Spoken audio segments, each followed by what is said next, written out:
Hey guys, Desolator Magic here, and it's time for another overlooked but awesome card, and this one might take you a little bit by surprise.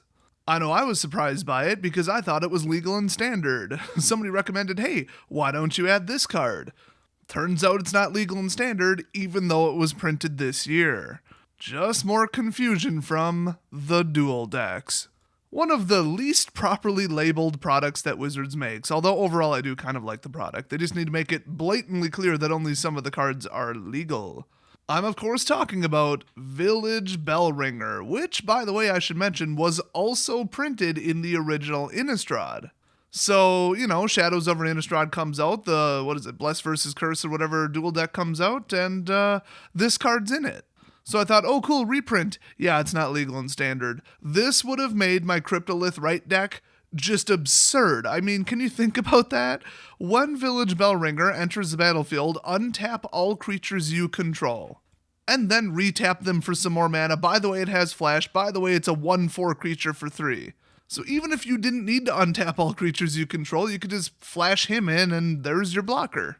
Kind of waste their attack. Also, if you did have everything tapped and they thought, oh, he's wide open, I'm going to swing. Boom, flash this in. Not only do you have a blocker, but now your whole row of creatures is untapped. You've got even more blockers.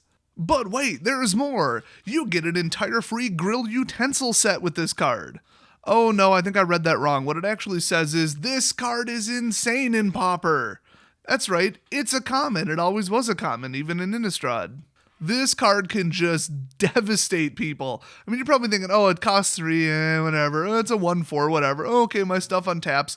But by itself, it's like Make a Stand or Riot Control level crazy.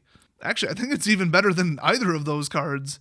If somebody thinks, oh, he's wide open, I'm going to swing with everything or near everything, or oh, I'm safe to swing with this card that I actually really need, like Chief of the Foundry, for example. You flash this in, nobody's safe anymore, sorry.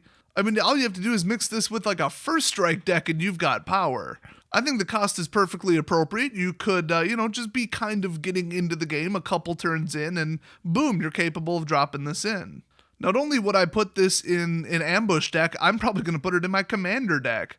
Black is the king of combat manipulation, but when white gets a trick, oh boy, because their creatures tend to be more powerful in general. So I absolutely love this card. Plus, if you made this white-green, you could just flash it in for 3 and theoretically tap some creatures to create more mana than you put into it. You would need a whole pile of like Birds of Paradise, Elvish Mystic, that kind of stuff, but you would only need one creature if it was like a creature that tapped for mana based on Devotion, which there's at least one creature that does that. It's in my modern deck.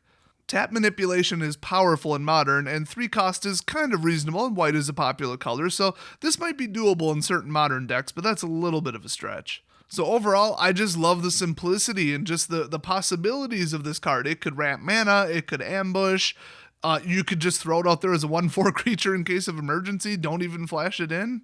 Here's one for you. Okay, there's a creature with vigilance that has an on-tap ability that makes it larger. Like adds a counter to it. So you declare it as an attacker, and it doesn't tap. Then in response to your opponent choosing blockers, you then tap it to make it larger, and then flash in Village Bellringer, and then tap it again. Oh my gosh, and there's a lot of cards that applies to.